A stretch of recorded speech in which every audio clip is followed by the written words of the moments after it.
Rebecca avait menti sur la paternité. Elle croyait pouvoir garder ce secret enfoui au plus profond de son cœur, invisible à tous. Mais certains mensonges sont trop lourds pour rester cachés, et certaines vérités finissent toujours par émerger, même des années plus tard, derrière des sourires forcés et des silences pesants. Des serments, des promesses, des larmes. Rebecca croyait qu'elle pourrait tromper le destin. Elle avait tout planifié, le moment parfait, l'homme parfait, enfin, celui qu'elle avait choisi pour jouer le rôle du père, et non le véritable géniteur. Landry, son mari, était un homme bon, généreux et respecté. Directeur d'une entreprise prospère d'import-export, il rêvait depuis des années d'avoir un enfant. Mais les médecins avaient diagnostiqué chez lui une infertilité sévère, une oligospermie qui rendait la conception presque impossible. Vous pouvez toujours avoir un enfant, mais ce sera très difficile, avait dit le spécialiste. Les mots résonnaient encore dans la tête de Rebecca. Elle voyait son mari se battre contre sa culpabilité et la pression de sa famille, mais aussi contre lui-même. « Rebecca, c'est ma faute » murmura-t-il, les larmes aux yeux. « Je ne peux pas te donner ce que toute femme désire, un enfant. » Elle l'aimait profondément. Mais l'amour ne suffisait pas à combler le vide qu'il ressentait. Et ce vide, elle voulait le remplir. Ce soir-là, en le regardant souffrir, Rebecca prit une décision radicale. Une décision qu'elle croyait juste, mais qui allait bouleverser toute leur vie. Elle irait voir un autre homme pour tomber enceinte. Une seule fois. Juste une fois. Pour donner à Landry ce qu'il désirait. Elle avait choisi Ismaël, le cousin éloigné de Landry. Un homme simple, célibataire, mécanicien, à la ressemblance frappante avec son mari.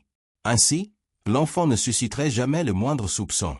Tout était calculé. Le moment parfait, la période d'ovulation, le lieu discret. Ismaël avait hésité lorsqu'elle lui avait demandé de l'aider. C'est mal, Rebecca, balbutia-t-il. Non, répondit-elle avec détermination. C'est un cadeau. Tu donnes à Landry ce qu'il désire le plus, un enfant. Personne ne saura rien. Elle lui offrit 500 000 francs, pour son silence et sa participation. Poussé par l'argent et par une étrange fascination pour la détermination de Rebecca, Ismaël accepta. 3 semaines plus tard, le test de grossesse fut positif.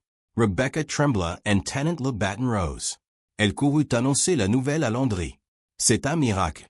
s'exclama-t-il, les larmes coulant sur ses joues. « Les médecins se sont trompés. Enfin, nous aurons notre enfant. » Rebecca sourit, mais au fond d'elle, la peur restait. La peur que la vérité éclate. La peur que David ressemble trop à Ismaël. Le jour de l'accouchement arriva. Rebecca souffrait depuis des heures, mais chaque contraction la rapprochait de son objectif. Landry, nerveux, la tenait par la main, murmurant des encouragements. Après 8 heures de travail intense, David naquit à 3 heures du matin. Il ouvrit les yeux, observa autour de lui et pleura, un cri clair et puissant. « C'est un beau garçon » annonça la sage-femme. « Il ressemble à son père » murmura Rebecca à Landry. La famille entière se réjouit. David, l'héritier tant attendu, venait de naître. La chambre était emplie de joie, de larmes et de promesses. Mais Rebecca savait qu'un secret pesait encore sur elle. Les 2 premiers jours passèrent normalement. David plairait, dormait, tétait. Rien d'anormal. Mais le 3e jour, l'impossible se produisit. David fixa sa mère et dit d'une voix claire. « Maman, je peux parler. » Rebecca recula, le cœur battant à tout rompre. 3 jours, un bébé, et il parlait. Puis il poursuivit. « Je ne suis pas ton fils biologique. Tu ne peux pas avoir d'enfant.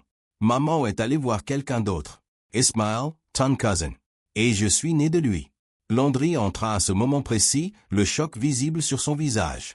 La colère, la douleur et l'incrédulité explosèrent simultanément. Il frappa Ismaël, qui était présent, laissant éclater la rage et la trahison. Ismaël, humilié et confus, baissa la tête. La nouvelle se répandit rapidement dans le quartier et dans la famille. Le bébé parlait, révélait la vérité, bouleversant la vie de tous.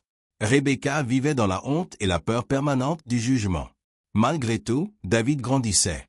À 3 ans, il parlait mieux que de nombreux adultes. Il comprenait tout, analysait tout, jugeait tout. Sa mère et son entourage étaient fascinés et effrayés à la fois. Rebecca essaya de reconstruire sa vie honnêtement. Elle s'excusa auprès de Landry et d'Ismaël. David, quant à lui, continuait à parler, révélant les secrets et les mensonges de tous ceux qui l'entouraient, parfois brutalement, mais toujours avec justesse.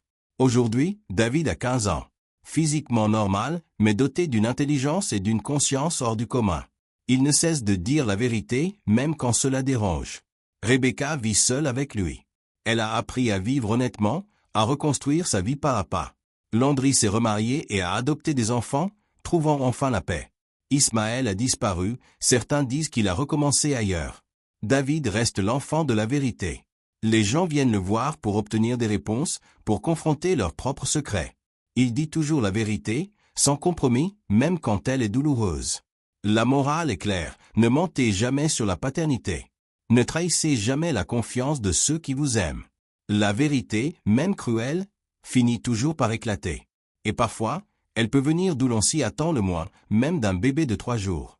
Merci d'avoir suivi cette histoire. Si elle vous a fait réfléchir, abonnez-vous et likez. À très bientôt pour une nouvelle histoire.